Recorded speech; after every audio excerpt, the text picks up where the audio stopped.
अस्सलाम वालेकुम वरहमतुल्लाहि वबरकातुह। मेरे सारे पाकिस्तानी भाइयों दोस्तों पाकिस्तान का 77वां जश्न आज़ादी मुबारक होवे। वैसीयत पाकिस्तानी असी सारे पाकिस्तान नाल प्यार करने, सारे पाकिस्तान नाल मुहब्बत करने, और साडी दुआ है पाकिस्तान दिन दुगनी आजाद करनी। लेकिन अज का केक असी इस पानी के खड़े होकर इस वास्ते कर रहे हैं कि पिछले 3 महीने तो फतूपुरा चाह ट्रेन रोड इस चौक के पानी खड़े और बल्दिया अगे दरखास्तां करके डीसी साहब अगे दरखास्तां करके असीं थक गए हैं।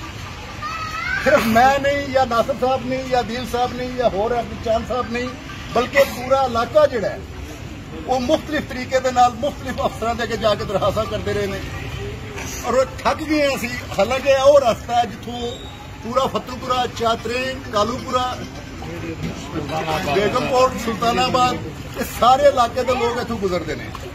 और अज मजबूरी यह बनी है सानू कि कल तो स्कूल शुरू हो रहे हैं, साडियां बेटियां ने साडियां बच्चियां ने इस रास्ते तो गुजरने नाल स्कूल है। और क्या शर्म वाली गल है, साडे लई तो शर्म है, लेकिन मेरे अफसरां ने इलाके के अफसरां लई पता नहीं शर्म है कि नहीं।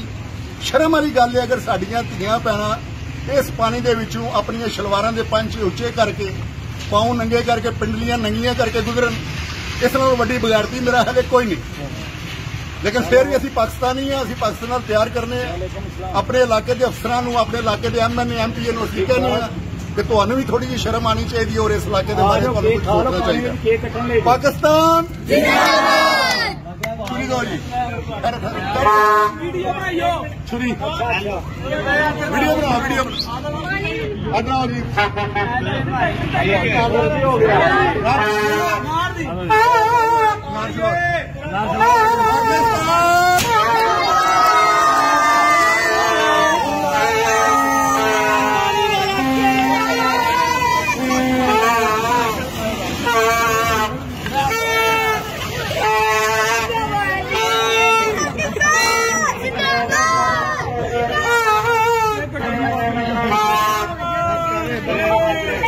बच्चों